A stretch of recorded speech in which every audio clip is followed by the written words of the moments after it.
à une demande expresse du président en exercice de la conférence des chefs d'État de la CEDEAO, nous avions accordé un délai moratoire de 1 semaine, c'est-à-dire 1 semaine de trêve, histoire de voir si eux aussi à leur niveau, suite à leur demande, ils allaient pouvoir justement accéder à certaines de nos revendications.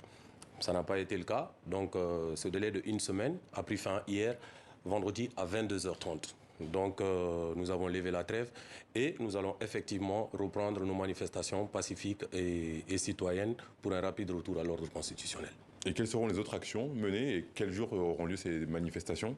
Ces manifestations, on va les annoncer et les différentes actions, nous allons les annoncer. Comme nous avons dit hier dans une conférence de presse que nous avons animée de manière virtuelle, ça sera des actions graduelles et progressives que nous allons mener sur le terrain. Mais l'objectif principal, comme je l'ai dit, reste exactement le même qui était au départ, le retour rapide à l'ordre constitutionnel. Ne craignez-vous pas que ces prochaines mobilisations fassent de nouvelles victimes?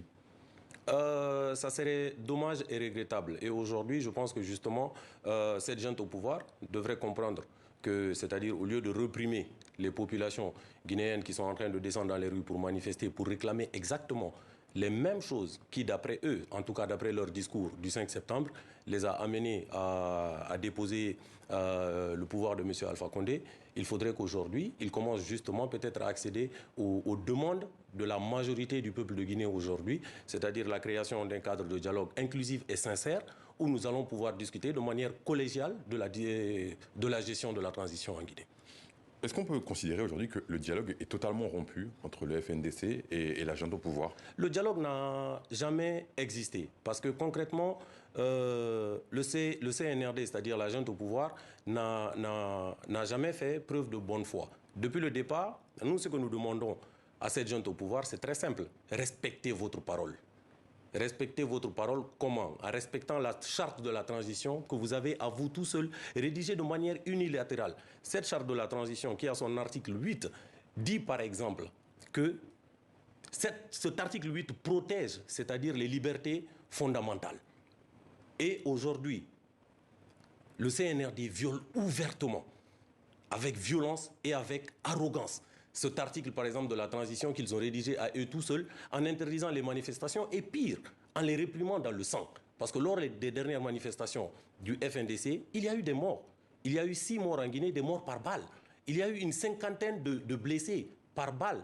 Des centaines de personnes ont été arrêtées et déportées dans des camps militaires où ils ont subi des sévices physiques. Et parmi ces personnes, il y avait des mineurs, il y avait des femmes, il y avait même des handicapés mentaux.